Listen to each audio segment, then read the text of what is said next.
propose une lecture dans Nombre chapitre 22, à partir du verset 15, en français courant, la Bible en français courant, qui nous dit ceci. Balak envoya une nouvelle délégation, composée de chefs plus nombreux et plus importants que la première fois. Ils allèrent transmettre à Balaam cette requête de Balak. Moi, Balak, fils de Sippor, je t'en supplie, ne refuse pas de venir chez moi. Je te comblerai d'honneur et je ferai tout ce que tu me demanderas. Viens donc à mon aide et maudis ce peuple.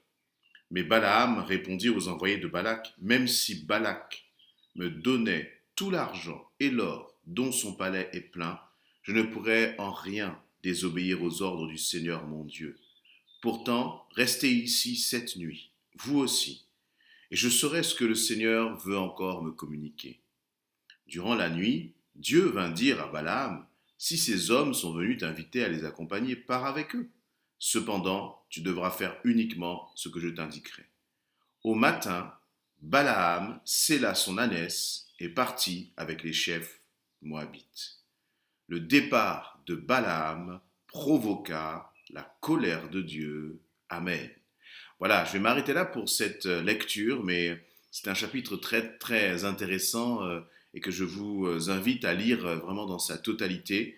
Et sur la partie sur laquelle j'ai voulu me focaliser ce matin, eh bien, il nous est dit que Balaam, en fait, était un prophète donc qui parlait là normalement, j'allais dire, de la part de Dieu. Il parlait au peuple d'Israël.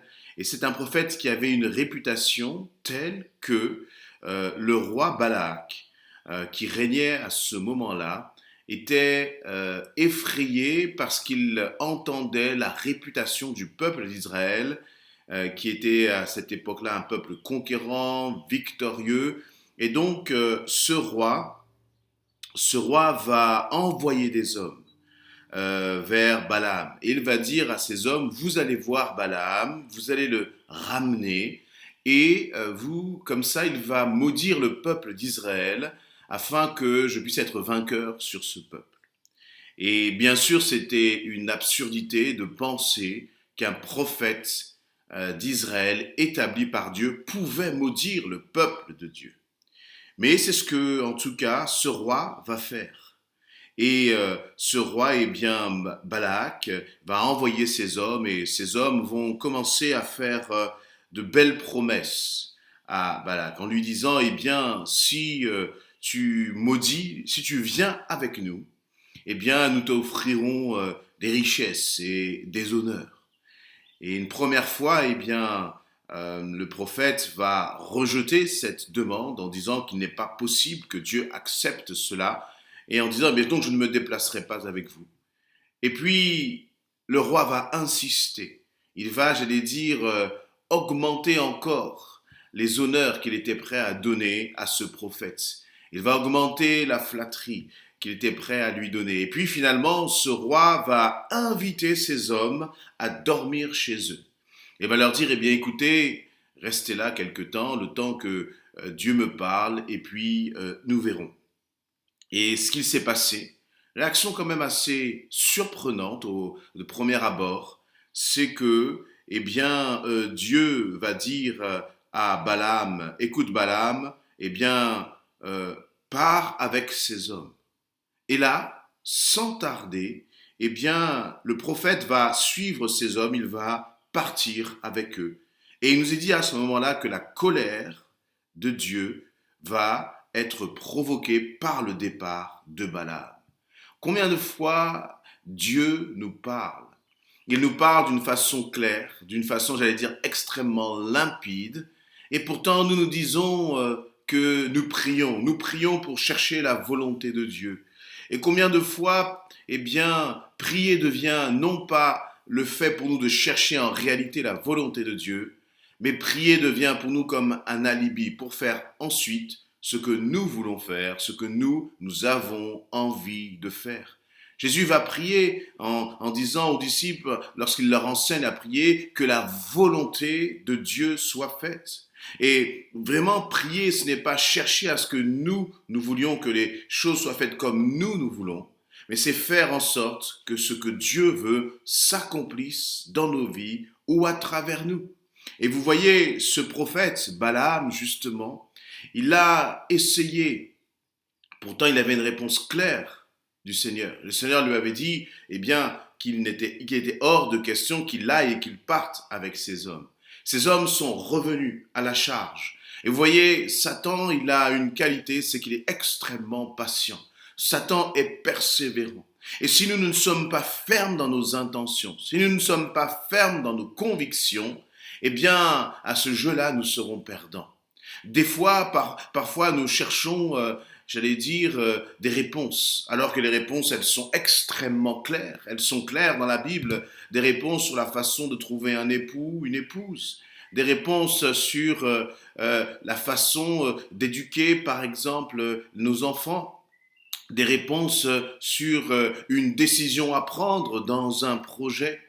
Et comme la réponse que la parole de Dieu nous apporte ne nous plaît pas ou ne nous convient pas, comme sa réponse ne correspond pas à ce que nous désirons, alors nous essayons de chercher, bien des détours, bien des moyens pour nous d'obtenir gain de cause. Mais le seul gain de cause que nous pouvons avoir devant l'Éternel, c'est de faire sa volonté. Si le Seigneur te dit ou te recommande de ne pas faire telle ou telle chose, c'est parce qu'il t'aime. Ce n'est pas qu'il veut faire reposer comme une contrainte sur toi ou te priver de quelque chose qui serait bon pour toi, mais au contraire, Dieu te prévient et il te demande que tu écoutes ses avertissements.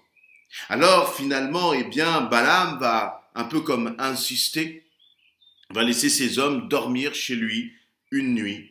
Et c'est intéressant cette notion-là, cette idée-là, parce que, eh bien, trop souvent, vous voyez, lorsque Balaam fait cela, c'est-à-dire qu'au lieu de chasser, de repousser ces hommes-là, au lieu, toi, parfois, d'écarter ces idées-là qui ne correspondent pas à ce que Dieu veut dans ta vie, au lieu de dire et de couper net avec certaines, personnes parfois, eh bien, tu rentres dans des fréquentations, tu rentres dans une situation de compromis et petit à petit, en fait, tu es en train de glisser dans de la désobéissance. Petit à petit, tu glisses dans la rébellion en ayant, d'une façon hypocrite, en prétextant que tu cherches la volonté de Dieu. Mais Dieu t'aime et te demande d'écouter ses recommandations. Et là, ce Balaam, ce prophète, eh bien, il va dire finalement, eh bien, restez la nuit, puis je vais chercher la volonté de Dieu. Alors que la volonté de Dieu, encore une fois, était extrêmement claire. Il leur dit, verset 19, pourtant, restez ici cette nuit, vous aussi, et je saurai ce que le Seigneur veut encore me communiquer.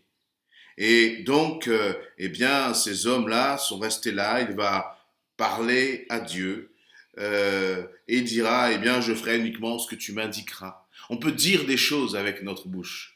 Vous voyez, Balaam va dire, Seigneur, je ferai uniquement ce que tu m'indiqueras, sauf que Dieu lui avait déjà dit quelque chose. Dieu n'est pas de celui qui change d'avis. Sa volonté, elle est immuable. Lorsque Dieu te dit, te donne un avertissement, il ne changera pas d'avis parce qu'il sait ce qui est bon pour toi. Et Balaam, en fait, là, finalement, eh bien, Dieu va lui dire ceci. Si ces hommes sont venus t'accompagner, eh bien, Balaam part avec eux. Là, sans aucune nécessité de confirmer quoi que ce soit, Balaam va se lever au matin, il va sceller son ânesse et il va partir avec ses hommes.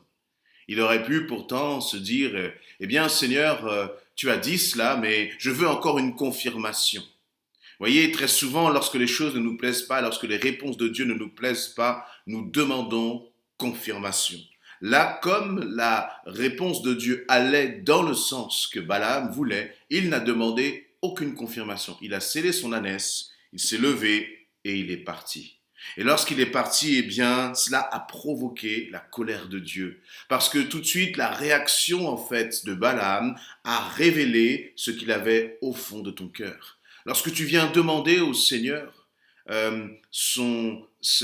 lorsque tu viens consulter le Seigneur, qu'est-ce que tu recherches réellement? Est-ce que tu recherches à ce que le Seigneur agissent et te répondent selon les désirs de ton cœur, où tu recherches réellement la volonté de Dieu, tu recherches réellement ce qui est bon et parfait pour ta vie. Vous voyez, Dieu, on ne peut pas le tromper. Et on va se dire, mais pourquoi est-ce que Dieu, finalement, on a l'impression qu'il a changé d'avis? Dieu avait dit initialement à Balaam, n'y va pas. Et puis finalement, il va dire à Balaam, eh bien, écoute, scelle ton ânesse et vas-y. Eh bien, tout simplement parce que Dieu nous a créés libres de choisir, libres de décider.